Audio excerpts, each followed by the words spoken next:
Bonjour à tous et bienvenue pour un nouvel épisode du JT de l'OM, un format où vous y trouverez toutes les plus grosses informations concernant l'actualité de l'Olympique de Marseille. Donc pour tous ceux qui auraient loupé les plus grosses informations de cette semaine, la session rattrapage c'est maintenant.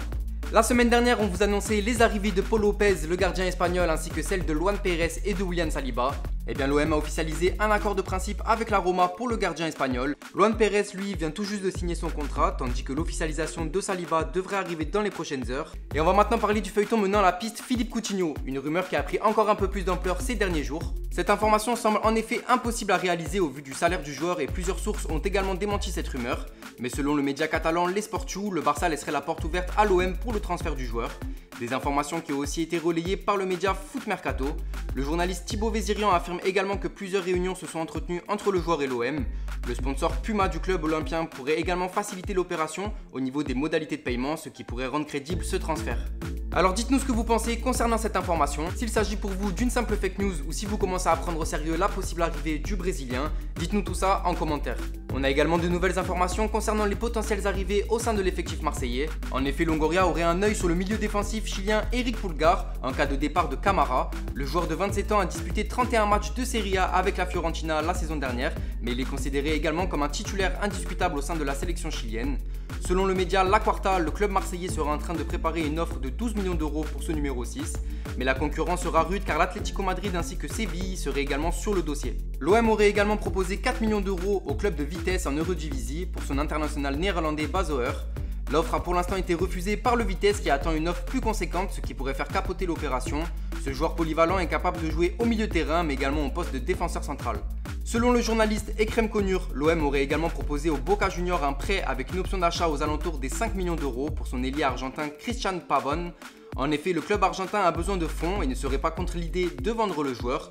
Une réponse du club argentin serait attendue durant cette semaine. Le nom de Patrick De Paula refait également surface. D'après Corriere dello Sport, l'OM serait revenu à la charge en prenant des informations sur le Brésilien. Ce jeune milieu de terrain est un gros potentiel du championnat brésilien, mais d'autres clubs seraient également sur le coup comme Lille, l'Inter ou encore le FC Séville. L'OM s'intéresserait également à la piste Oussama Idrissi. Le club du FC Séville pourrait recevoir une offre de prêt de la part des dirigeants marseillais. Selon le journaliste Hanif Ben Berkan, le joueur voudrait du temps de jeu après sa dernière saison compliquée afin de réintégrer le groupe du Maroc en vue de la CAN. Le club de l'OGC Nice serait également sur ce dossier. Et ça coince toujours malheureusement du côté du transfert de Paul Lirola. Alors que Longoria tente de faire baisser le montant de son transfert, on apprend grâce aux informations de Fiorentina News que le club italien ne souhaite pas descendre en dessous des 12 millions d'euros. Les négociations risquent donc de perdurer entre les deux clubs. Cependant, la position du joueur n'a pas bougé puisque l'Espagnol n'envisage aucune autre solution que celle de rester à l'OM. Et la date de retour de Milik est maintenant connue, lui qui s'était blessé à un genou lors du dernier match de Ligue 1 face à Metz. En effet, selon l'équipe, le numéro 9 devrait revenir très prochainement au sein de l'effectif marseillais. Selon son entourage, le Polonais pourrait retrouver un bon état physique vers la fin du mois de juillet et devrait donc être disponible pour le début de saison de l'OM. Mais attention tout de même à la Juventus qui, d'après les informations de Tuttosport, souhaiterait toujours s'attacher les services du buteur olympien. Allez, on s'attaque maintenant du côté des départs de l'OM. Longoria a tenu une conférence de presse ce mardi dernier concernant le mercato de l'OM. Le président nous apprend que l'arrivée de plusieurs défenseurs centraux ne nécessite pas forcément le départ du défenseur croate Kale Takar.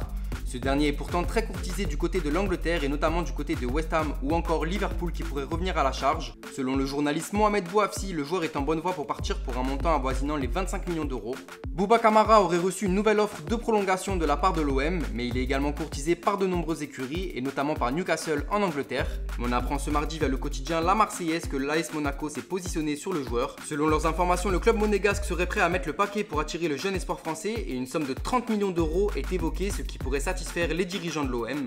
Longoria nous apprend également que c'est du côté de Strasbourg que Lucas Perrin va s'engager, alors que ce dernier était pisté par plusieurs clubs. L'officialisation a d'ailleurs eu lieu ce mercredi. Et enfin, Loïc Tanzi, journaliste RMC Sport, nous apprend que le jeune milieu de terrain marseillais Cheikh Souaré, 18 ans, serait sur les tablettes de l'OGC Nice, lui qui a réalisé un bon match amical avec l'OM face à 7 ce dimanche dernier. Et c'est fini du côté du mercato de l'OM pour cette semaine, mais d'autres informations autour de l'OM pourraient vous intéresser. En effet, on apprend que l'UEFA devrait verser une somme de 558 000 euros à l'OM pour la participation de Steve Mandanda et Kale Takar à l'Euro. Et une autre bonne nouvelle, c'est le retour des supporters au stade Vélodrome. Les commentateurs du dernier match amical de l'OM ont affirmé que 30 000 supporters pourront assister au dernier match de préparation du club olympien face à Villarreal le 30 juillet prochain. Mais la ministre des Sports a annoncé ce mardi qu'il était possible de voir des stades pleins à partir du mois d'août à condition de présenter un pass sanitaire. Les dirigeants de l'OM espèrent donc retrouver une capacité de 100% face à l'AS Saint-Etienne le 29 août prochain. Enfin, ce dimanche dernier s'est déroulé le deuxième match amical de l'OM face à Sète. On a pu voir les premières minutes de Gerson et Conrad de la Fuente qui ont réalisé un bon match dans l'ensemble. Le jeune Bamba Dieng a ouvert le score pour l'OM et Dimitri Payet a transformé un penalty. Deuxième victoire en 2 matchs donc pour les Phocéens qui affronteront Genève jeudi à 21h. Et enfin ce lundi, l'OM a dévoilé son maillot extérieur pour la saison 2021-2022. Les retours ont plutôt été positifs concernant le design de ce maillot. Dites-nous vous ce que vous en pensez en commentaire. Un maillot qu'on vous fait d'ailleurs gagner sur Instagram, donc foncez sur la page Insta du Football Club de Marseille si vous voulez tenter de le gagner. Tout se passe là-bas et on vous souhaite une très bonne chance à tous. Donc voilà, le JT de l'OM épisode 2 c'est déjà terminé. On espère que ça vous a plu et que vous avez appris des choses concernant les informations de cette semaine. N'hésitez surtout pas à interagir en commentaire pour nous faire part de vos opinions concernant l'actualité qu'on vous a présentée. Et on se donne rendez-vous à la semaine prochaine pour un nouvel épisode.